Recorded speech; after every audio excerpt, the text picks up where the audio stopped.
It's the dawn of a new era for West Virginia men's basketball and Mountaineer Nation as we approach the beginning of the 2024-25 season.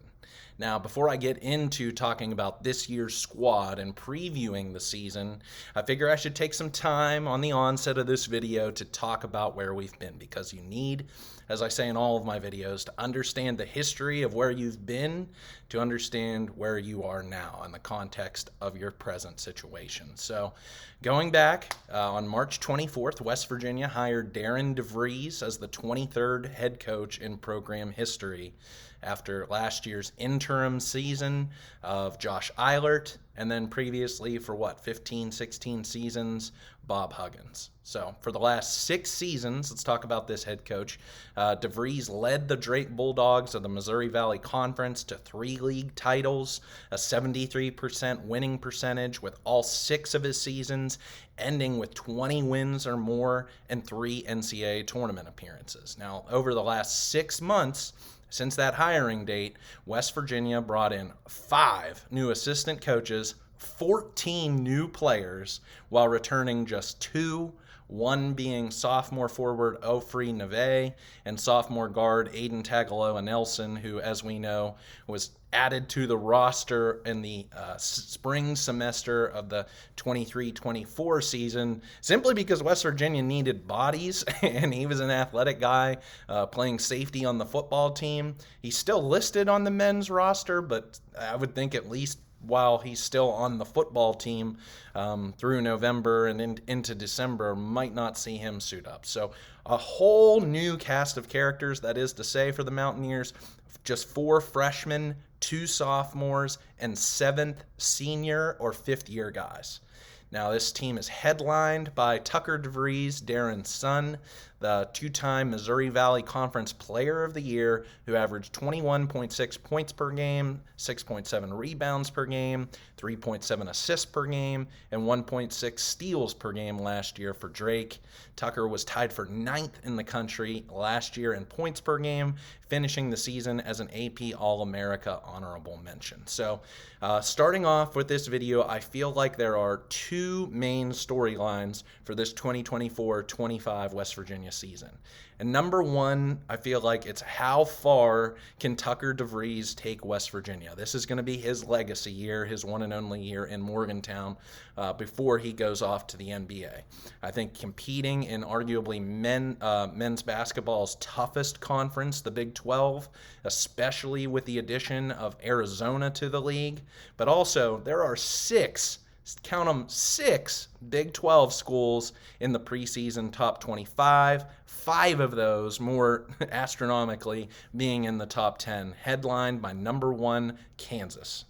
So how far can Tucker take these Mountaineers, who are all playing as with all brand new teams, especially from the guys who are coming up from the G5 and playing now in the Power 4. So, or the mid-major level, let's not say G5, it's not football. Number 2, how quickly will this cast of new characters be able to gel?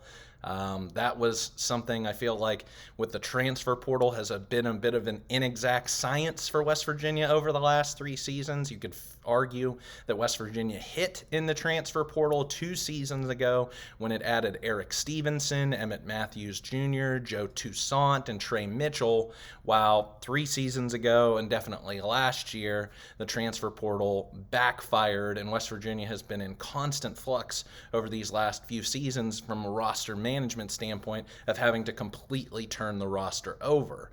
So one of the more volatile cases across men's basketball since NIL has become a thing starting in July of 2021. So let's talk about a potential starting 5 for the Mountaineers, just because when you watch this game against Robert Morris, or if you didn't catch the game against Charleston, the exhibition just a couple of weeks ago, you're going to see a whole bunch of faces and bodies, and you're like, who is that? Who is that? I don't know who any of these guys are. So I've already talked enough about Tucker DeVries, but big big-bodied guy, a senior small forward at 6'7", 220 pounds, going to be a senior. See the ball in his hands a lot, but right behind him, I would say it would be senior point guard number 7, Javon Small, 6'3", 190 pounds.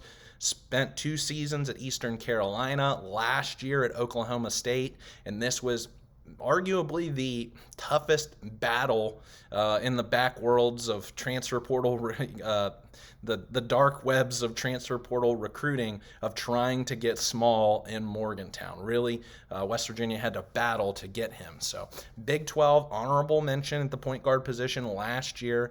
For Oklahoma State, he had a team high 15 points per game and 4 assists per game while averaging 33 minutes in 31 starts. And also a talented free throw shooter, an 87% free throw shooter who drew a team high 102 fouls. So he's a slasher, going to get to the rim. If you watch that game against Charleston, he was pushing the envelope in transition, even on made baskets. I think sometimes that was the difference. Something we're going to see already out of Darren DeVries' West Virginia team in comparison to Bob Huggins and Josh Eilert, are that West Virginia is going to want to push the envelope, even on made baskets. There was a play, going back to that Charleston game.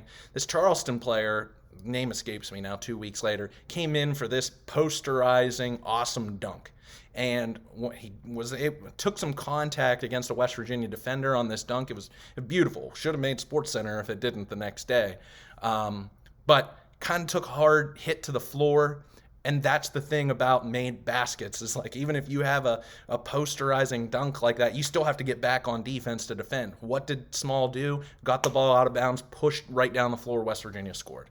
So he is going to be the straw that stirs the drink and pushes the envelope in transition. I think Mountaineer fans are really going to like that out of him. Had another like SportsCenter top 10 worthy play in that Charleston game.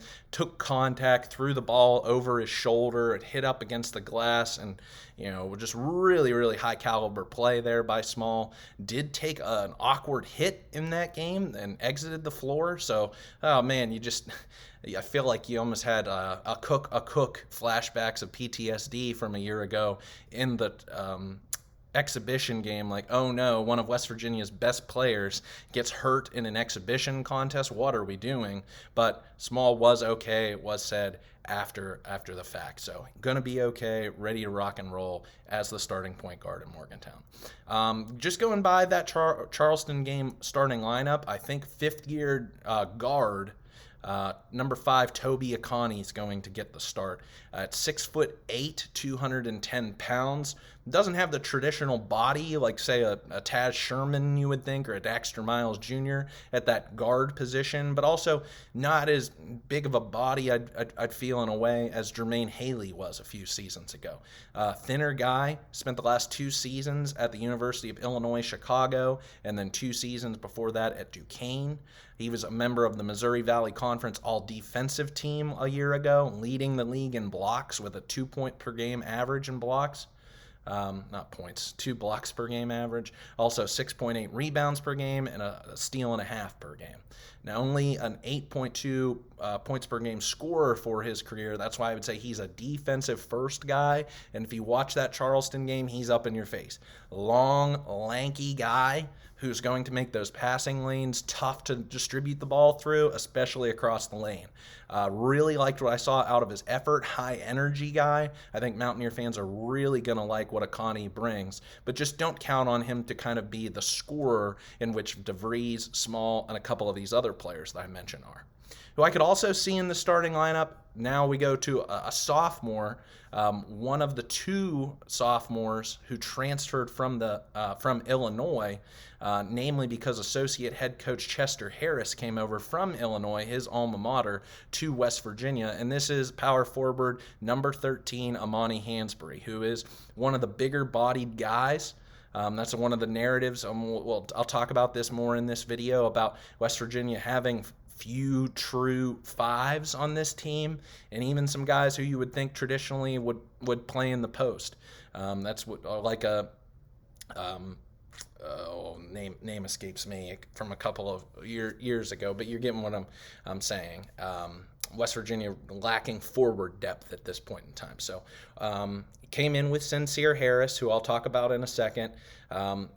Chester Harris coming in as the associate head coach, 3-year assistant at Illinois, where he played in the mid to late 2000s. Talking about Hansberry now, only averaged 2.4 points per game, 2.1 rebounds per game in 19 games, just 7.5 minutes per game last year as a freshman, but a former 4-star top 100 player in the nation by Rivals, ESPN, 247, and On3 in the 2023 recruiting class. So a big get, one that from the high school ranks has kind of escaped the Mountaineers for a few seasons now, as Bob Huggins and the staff really tried to focus more on bringing in one-year guys from the transfer portal. So Hansberry, a guy that West Virginia is going to get at least 2 seasons out of if he decides to go pro, could be 3 seasons. The player I was trying to think of was Derek Culver. Not at all like that, kind of a big-bodied guy in the paint, Hansberry, but has the potential to play bigger than he actually is. And 6'8", 240, I mean, still good size, but I mean, man, you're seeing not that much of a difference, I feel like, when you see him on the floor between he and DeVries you would say is more of like a stretch 4 or a small forward. So, like what I saw also out of Hansberry, I think he scored in double digits in that game against Charleston. Also, rounding out the starting 5, sophomore shooting guard Sincere Harris, 6'4", 175 pounds, played the 22-23 season at Illinois, and then kind of a strange situation, self-redshirted last season to save a year's worth of eligibility before transferring. So both he and Hansberry have 3 years worth of eligibility. And Harris has all of the indications, I feel like, of a Bob Huggins-esque type of player. Just can really do it all, both offensively and defensively. Just 7 starts and did play in 33 games as a true freshman 2 years ago. 3.7 points per game, 2.1 rebounds per game, 27 steals, and 11 blocks. But I'm telling you, he plays with the type of physicality and athleticism that I think will translate perfectly to the Big 12 Conference. So if he's not necessarily a breakout kind of player this year, because a lot of the offense goes through DeVries and Small, I think Sincere Harris, once he finds his niche this season, comes along, getting back onto the floor for the first time in an extra season, I think come 2025-26, he and Hansberry are really going to take off. So I like this combination, I feel like, from some of the older guys to some of the younger guys. Also, Harris, a former, just like Hansberry, 4-star, top 100 player in the nation, according to Rivals, ESPN, 247 on 3 in the 22 recruiting class. So now coming off the bench, and I also love that how West Virginia is a bit of a United Nations out here, and I'll talk about how many guys are coming from overseas playing for West Virginia this season. Pretty cool. The guy we're going to want to take note of is fifth-year shooting guard Jaden Stone, 6'4", 185 pounds. He's from Australia. Played the last 2 seasons at Detroit Mercy, and then before that, Grand Canyon. Last year, averaged 21 points per game. He was 22nd in the nation and led the Horizon League in scoring in 26 games with 25 starts, played 36 minutes per game. 2.7 assists per game, 5.7 rebounds per game, and just over a steal per game. Also had a team-high 31% three-point shooting percentage, and also shot 79% from the free throw line. So I kind of thought Stone might get the start opposite Small at the guards position, but West Virginia in that exhibition game, just taking from that one against Charleston, went with O'Connie and also Sincere Harris. So either way, Stone is going to see the floor. The unfortunate news earlier this week is that he suffered an injury in practice, so he's out for an indefinite period of time. Indefinite, kind of a loaded term, because that could be 1 or 2 games or could be 20 games. We don't necessarily know, but it didn't sound like it was something serious that was going to necessarily cost him the season. I think Stone will be back on the floor very soon. Could be as soon as the Pitt game. Don't know. But we'll see. Really curious to see how he shoots. Shot really well when he had limited minutes on the floor in that exhibition game. Now let's talk about one of their big guys, their only real true center, I would say, on the team. Fifth year, number 0, Eduardo Andre, 6'11", 240 pounds, 2 seasons at Fresno State and 2 seasons at Nebraska. Last year at Fresno State, 23 minutes per game, 7.3 points per game, 5 rebounds per game, and a block per game. And watching him in that exhibition game, a little bit herky-jerky, it could be a little more fluid, a little more coordinated, but a guy who gives effort. Maybe a little bit slow in comparison to some of the other big guys, like I mentioned Derek Culver in a second. But man, he was diving on the floor for loose balls. He was going after it for rebounds and second attempts, and also in that game against Charleston, shot pretty decently from the free throw line for a guy who I thought was going to kind of be around 50% free throw shooter. So you just clutch your pearls and hope that he can get the ball near the rim on the free throw line. But I think that Andre is going to bring that defensive edge first, and I think that's why DeVries recruited him. Just like Oconee, need him to be a shot blocker, need him to, when West Virginia goes against some of the teams, like namely Kansas and Hunter Dickinson, and there's just a big-bodied center or power forward. I can think back to that forward when West Virginia 2 years ago was going against Maryland in the NCAA tournament that just nobody could handle. That's what Andre's going to have to be. He's going to have to be an enforcer, I feel like, on the defensive side. And though you think 240 pounds, it's good size, but still at 6'11", like he's gonna take. Especially, it's got to be in your lower half. I feel like just you go against some of these guys in the Big 12 that are just enforcers in the paint, and Andre's going to have to lock them up as best as humanly possible and stay out of foul trouble because West Virginia just doesn't have it on this bench to go 3, 4, 5 deep with some of their big men. Also, sixth man, I feel like, for West Virginia's team is going to be fifth-year guard Joseph Yesufu. Almost said Yusufu, and after watching the exhibition game, I wanted to get that right. Yusufu, only 6 foot, 190 pounds, smaller guy. 2 seasons at Drake, 2 seasons at Kansas. Last year at Washington State, only played in 6 games before a season-ending hip injury. So he's played a lot of college basketball at Kansas. His best season was his sophomore season when he was at Drake under Darren DeVries.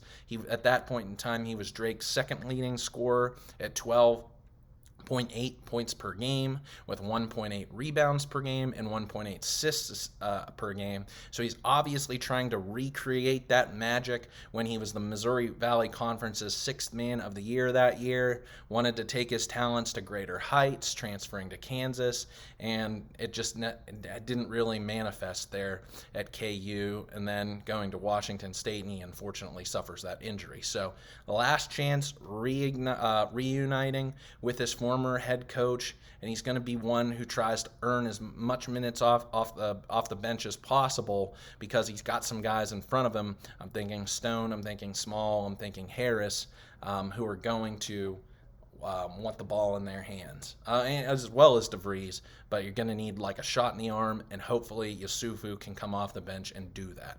A freshman who I really like on this West Virginia team, KJ Tenner, 6 foot, 170-pound guard from Memphis, Tennessee. He was the Tennessee Class 4A Mr. Basketball who averaged 21 points per game in high school, 3-star recruit on Rivals who also held offers from Drake and other G5 schools, so kind of held out on his commitment to Drake. And when West Virginia, or DeVries, came to West Virginia, that was the first commitment that DeVries locked up, was getting Tenner. And he's a bit of a street ball player, I feel like, watching him. Wants to play fast, plays a little bit out of control, I feel like, to my liking. I feel like Bob Huggins would be one who was really on Tenner if he was still the head coach, but I like what he brings to the table. I like that edge. I like that willingness to want to play fast, to want to drive into the paint and score. So I think just kind of harnessing his I don't want to say this. Harnessing him into more of a true offense and running a whole system. That's going to be important for Tenor this year, and not turning the ball over. That's going to be hugely important. Also, love this other freshman guard that West Virginia got, and Jonathan Powell from Dayton, Ohio, Centerville High School, 6'6", 191 pounds, so definitely a bigger bodied guy than Tenor. He was the Division I Ohio High School Basketball Coaches Association Player of the Year last year, who averaged 19.7 points per game, 4.2 rebounds per game, and 1.6 assists for Centerville, who went 20-9 and made the state championship game. And he also shot 47% from the field and nearly 40% from three. So I really like that combo there in both Powell and Tenor and what they're going to bring for the future of this West Virginia team, right alongside Hansberry and Sincere Harris. Also, another big man, senior forward, 6'8". This is kind of further way down the bench, I would say. If everybody who I've already mentioned, kind of in the first or second rotations, these are some of the guys who I feel like might see third rotations, few minutes here and there, depending upon the situations and the matchups. So Harris Elezevich, I hope I'm pronouncing that right, 6'8", 235 pounds, a French Canadian who last attended Laval University in Quebec, started 29 of 31 games, averaging 12.2 points per game, 10.3 rebounds per game, while shooting 45% from the field. Watching him, I thought he would have got on the floor a little bit more than he did in that exhibition game, and just, I think, trying to figure out the American game, cast of new characters and teammates. One of the later adds to this team. I think it was late summer that he joined the Mountaineers, so I think he's just starting to get acclimated in practice, figuring out his teammates, figuring out his role and what he brings to the table. Also, I already mentioned this player, one of the holdovers from last season, that sophomore forward, 6'6", 180-pound forward Ofri Nove, played in 24 games, started 7 of them, especially later in the season, averaging 14 minutes per game, just 2.6 points per game, and 2.5 rebounds per game. Had a nice 3 in that exhibition contest and really kind of livened the crowd there in the second half, for a real sparse crowd from that game against Charleston in an exhibition. But really, I felt like when he entered the floor, really was a fan favorite, and when he hit that 3, it felt just like a regular season game. So liked seeing Ofri get that opportunity, knocking it down. We'll see if he can be an added member to that outside shooting element to West Virginia's offense going down as the season progresses. Another big-bodied guy, freshman, center, 6'9", 220 pounds, Abraham Oyeater from Accra, Ghana. Played his high school ball at the Academy of Sports Science in Corona, California. Averaged 10.7 points per game, 11.3 rebounds per game, and 1.6 blocks per game. So another big-bodied guy, but being just a true freshman, still kind of acclimating to the American game. We'll see how much opportunity he gets, maybe more so in the non-conference games than the Big 12, but we'll have to see there. And I also already mentioned that about Aiden Tagaloa Nelson. Don't know if we'll see him in a Mountaineer Ballers uniform, and if so, does it come in January whenever new semester done with the football season? So what I'll take away from this roster collectively as a whole, as I mentioned, a little United Nations, England represented. That's sorry, I should have mentioned this in the player kind of review. That's Eduardo Andre. Ghana, Canada, Israel, and Ofri Nove, and Australia. So what's that? 5 international players on West Virginia's team. Love seeing that. Also, the emphasis put on scoring. I feel like, contrary to how Coach Huggins loved to beat teams up playing defense, how's that going to translate to Big 12 play is the huge question, especially against better defenses than what many of these players have faced at the mid-major level. That's, arguably, I feel like the biggest question mark for this entire season. DeVries is going to want to get his, and like I said at the onset, it's how far can he take this team, but how can these guys translate from that mid-major level, having not played together, and go out there and win games against Arizona, against Kansas, Kansas State, Oklahoma State, Iowa State, you name it, Baylor. And then how are they going to stop other teams' big men? I mentioned they have about 3-4 guys, I feel like, who maybe fit that traditional mold of a big man, but there's obviously going to be an emphasis on small ball, wanting to play fast. If they give up points defensively, that's okay. Get the ball back, and we're going to see more high-scoring games. Game is probably played more and uncomfortably high 70s, 80s, and 90s. Which is definitely different than what West Virginia's experienced under previous head coach Bob Huggins. Also, are these mid-major guys ready for competition in the Big 12? I have to address that. Very few of them, outside of Small, I feel like none of Small, Hansberry for one season, Sincere Harris for one season. That's only 3 guys who have, Andre a little bit at Nebraska, Yesufu at Kansas there for a little bit, but very little Power 4 experience coming to this West Virginia roster, at least for this season. And then what happens when, and this can be said, I feel like, for any team at any given time, but especially for this team that is trying to adjust to a higher level of competition collectively, what are they going to do when shots just aren't falling or they're playing stalwart defenses against teams like Houston, Kansas, Iowa State, Baylor? So if they want to play more offense, I don't want to say sacrifice defense, but that I think is going to be slower to come along for this team than the offense, even with trying to figure out the cohesion of this offensive system together. I think that's what's going to be scary and could lead to a few blowouts here and there, especially on the road. If just the shots just aren't falling, other teams are more aggressive, more physical defensively, can take it to West Virginia and kind of pound them, get up by double digits, sink into their defense and win handedly.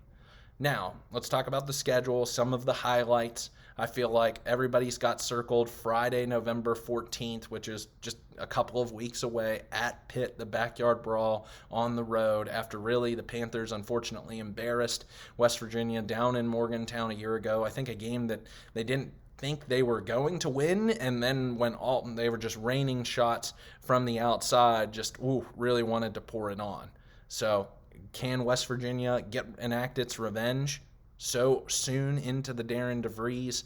I think he would really, really endear himself to Mountaineer Nation and create a lot more buy-in to this team and program, rather than just wanting to sit on the sidelines, not buy tickets, and show up to the Coliseum as this team figures itself out in its first year, if West Virginia can beat the Panthers on the road. But tall task. That was a Pitt team that really came on strong last season, playing at home, especially in their own environment. Already have the football backyard brawl win to their record for Panther fans. So taking it to the hard court, they're going to want to win another one. They're going to want to try and they're not going to win in baseball, as we've seen the baseball, West Virginia's baseball program just too strong for Pitt.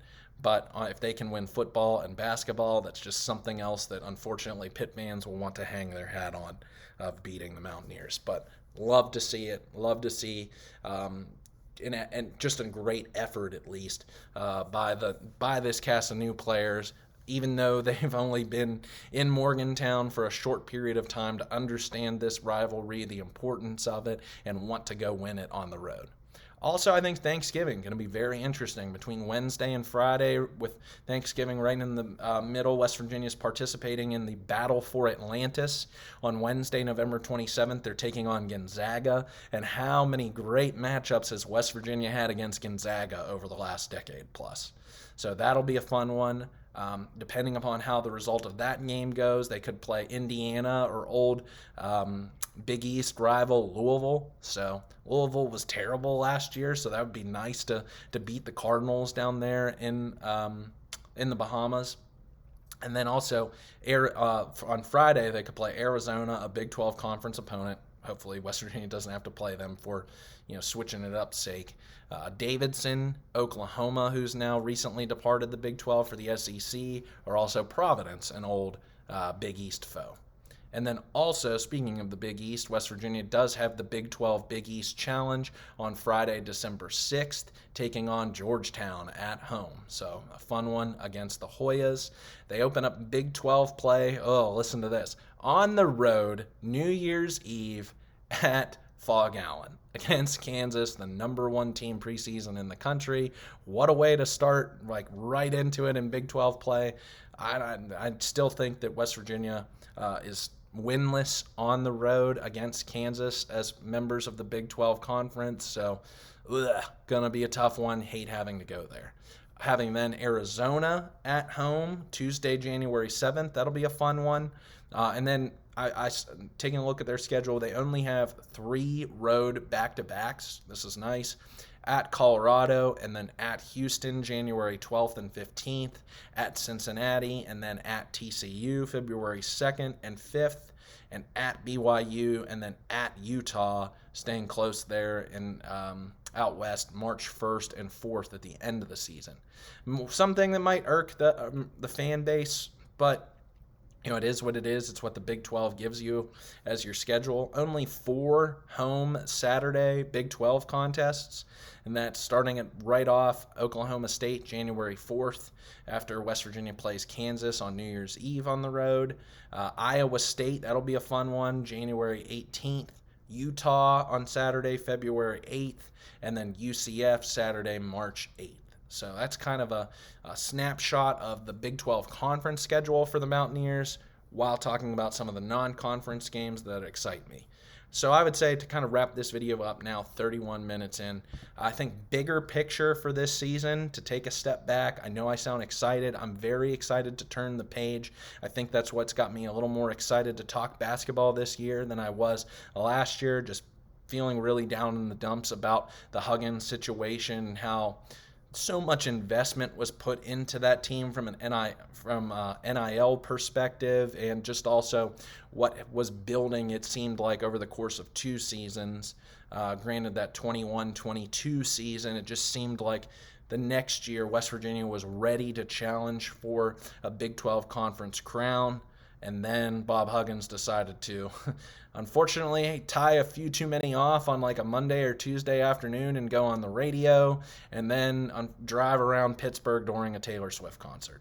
So it's so unfortunate that happened, overshadowing so much that was done, both on the court and then off the court by Coach Huggins. But I was ruining the day, I feel like, for whenever Bob Huggins wasn't the head coach of the Mountaineers. But I feel as if what Darren DeVries has already done has shown me that West Virginia wants to just be more than a team that's playing in the Big 12 conference. Now, it's going to take time. And West Virginia is picked 13th out of 16 teams in the Big 12 preseason poll for a reason. I don't think this is necessarily an excuse to underachieve, but on paper, and then what's truly going to be the reality, rather than playing Division II Charleston every single time they lace them up, West Virginia really needs another Tucker DeVries or 2 for this team to be one that competes for a league title in the Big 12, especially now that Arizona is in the league. Not a team, I would say, in West Virginia that's going to win the league. More than likely not going to finish in the top half of the league. But I will be really, really impressed. And this is what I set for kind of this goal for the season. And it might be one that might be shooting a little bit high. But I'm a guy who likes to set high goals, high expectations. If they could win 40% of their conference games, and when I say 40%, listen to this, that's going 8-12. 8-12 in Big 12 play. That's as many wins that West Virginia had in conference play as West Virginia had 2 seasons ago when it had Eric Stevenson and made the NCAA tournament really by the skin of their teeth. I think that's successful. I think that it would be overachieving for where this team is picked in the preseason. Now, if West Virginia can take care of the teams that it should beat, and unfortunately West Virginia didn't do this last year, even with Jesse Edwards and Raekwon Battle. I know he wasn't part of it, but he was part of the team later, and so many other players that West Virginia went into the transfer portal and sold all of its gold out of the NIL war chest. And only to come up with the worst season in modern West Virginia basketball history. If it can take care of the games that it should, proverbially, and I'm talking about Robert Morris tomorrow night, UMass, yeah, that might be a stretch, but yeah, I'm saying that's a team that should be a win. Iona, North Carolina Central, Bethune-Cookman, and Mercyhurst, who I swear is a Division II program, I feel like.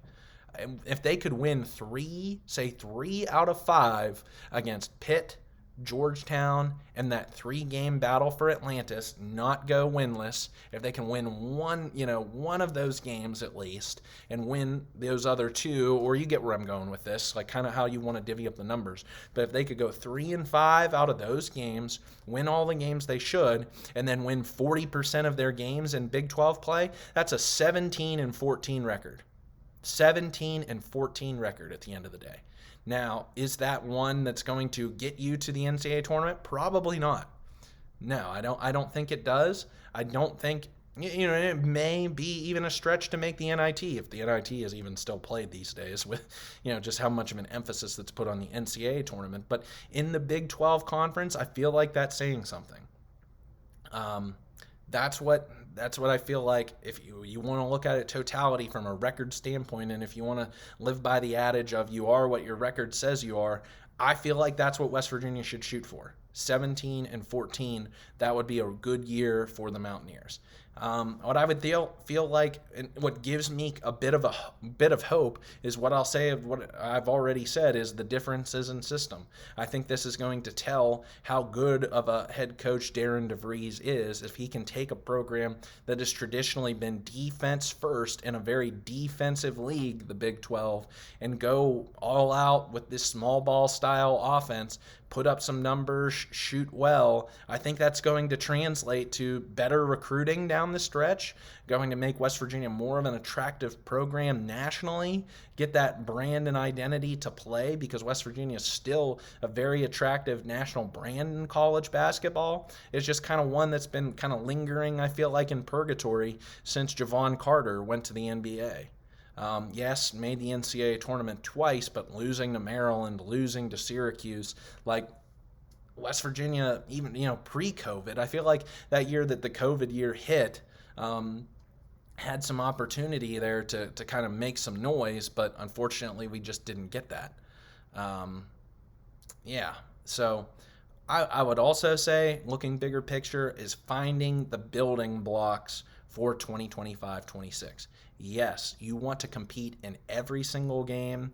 It's, at the end of the day, a 40-minute ball game, and if you lose, no one's going to take any sort of moral victories away from your losses, and we know how losses can compound upon each other, and your season can feel really wrecked. These players live in an instant gratification type of society, and NIL, that's a part of it, and the transfer portal of always people trying to poach and pick players off of different teams. So when you play for a winning team, you feel a lot better about yourself individually, your school, your team, the program, etc., whenever you're winning. But still, to look beyond just this 2024-25 season is finding those building blocks, because you can't build, unfortunately, I feel like this is tried, true, and tested, and West Virginia is, unfortunately, the team that's been one who's doing it, as I said, for the last few seasons, of completely turning over a roster from year in and year out. Just like football, I feel like that you can use the transfer portal to add a few pieces here and there, and now that's magnified in basketball, because you're not talking about 53, starting 11 on your offense, starting 11 on your defense, special teams. You have over 85 scholarship players. In basketball, it's much fewer. So the transfer portal, just finding one or two guys can make a much bigger difference. But still, I think that West Virginia needs to get back to at least 50% of its roster or more is trying to build through the high school ranks. And that's, I feel like I'm seeing in guys like Hansberry, I'm finding in guys like Harris, also Powell, Tenor, etc. So can they kind of build this young core like West Virginia was excited for a few years ago, when Emmett Matthews, Jordan McCabe, and Derek Culver, it seemed like we're going to be that young core for West Virginia to build around. Can they do that while they have 7 guys who are fifth year, seniors or fifth year guys who are really going to try and want to make their last mark on the program, build their NBA or overseas draft profiles, collect their stats. Unfortunately, I feel like that was just the downfall of last season. You just had way too many me-first players on the team who had their own agendas, didn't want to play kind of collectively as a whole, much to the detriment of and that's the unfortunate thing. It's so sad sometimes. It's like your individual performances take care of themselves in what you collectively want, or in what you individually want to achieve if you collectively work together as a team. You know what I mean? I think that makes sense. Is that you're going to get yours if you play within a system in which everybody tries to benefit from, rather than trying to put it on yourself, play a lot of iso ball, take shots that are highly contested, and just do dumb things, turning the ball over, this and that. So that's what I really want to see. West Virginia already has has some momentum, I feel like, in the recruiting for 2025, getting rivals 6'4" guard Kelvin O'D from Santa Clarita, California. So wow, a big, top 100 recruit wants to come play for West Virginia. I was one who said that when we were talking about last football season and West Virginia moved on from Josh Eilert to Darren DeVries, that unfortunately this men's basketball program from an NIL perspective was going to have to take a back seat to football. If football wanted to take this leap forward and compete in the Big 12 conference, start to get season tickets up, and all the momentum with that, boost enrollment, etc. Now flash forward 6 months and we're in a completely different place. But I said that basketball was going to have to take a bit of a back seat and DeVries was going to have to do more with less. Now it's already seeming like he's doing more with less and exceeding that. So if he can really, I feel like, start to build get a start already into building his program, planting the seeds during this season while still letting his son, take off and do everything what he needs to do from a statistical standpoint and highlights and building that draft profile and show that he can belong playing Big 12 ball in Tucker. While these other young guys really get involved, I feel like this program might not take like a 4 or 5 year kind of rebuild and turnaround. It might be quicker than we're thinking of. So splitting the emphasis, I feel like, on this season while looking forward is going to be something ancillary that I watch as I follow these Mountaineers for this season. And then, can they make some noise? Can they upset somebody that they shouldn't, especially at home? Like that's always exciting. That's what I feel like we live for as Mountaineer fans, is to knock off Kansas at home, knock off Baylor whenever they're ranked number 1 in the country, because the regular season, unfortunately for college basketball, takes so much of a backseat. It just seems like it's so long, and everybody just cares about what happens in March. The Big 12 tournament, then the NCAA tournament. If you're fortunate enough to get there, then it's a whole brand new season, and that's what everybody cares about. Doesn't really matter what you did during the regular season. So if that element and that piece is not going to be a part of this collective story for 24-25 for West Virginia, I want to see these small victories here and there that West Virginia builds up from this season, so that next year it's like we're talking about a team that is in the top half of the preseason poll, that did some really nice things this season, added some really nice pieces both in high school recruiting and the transfer portal, and wanting to be closer to contention.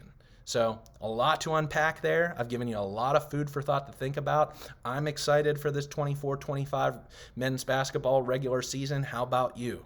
Are you excited? Who are you most excited to see play? Were you intrigued by what you saw from that Charleston exhibition if you were either there in person or watching on ESPN Plus like I was? What do you think about the schedule? What do you think about this Big 12 league?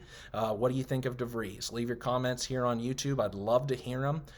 Still going to be weekly talking about football while the regular season, and what I think for basketball is I'll kind of jump in here and there. Maybe it's monthly, or whether it's leading up to one big game and some things are progressing well. So I will pick my spots here on trying to find basketball as part of this channel. So I really appreciate you tuning in. If you're coming in to listen to basketball when you usually hear me talking about football, so love to hear your thoughts. Leave your comments here on YouTube. Like this video so more Mountaineer fans can see it across YouTube, and tell your friends, tell your family, tell your dog that I do this each and every week and have a lot of fun doing it. Hail West Virginia. Let's go Mountaineer Ballers.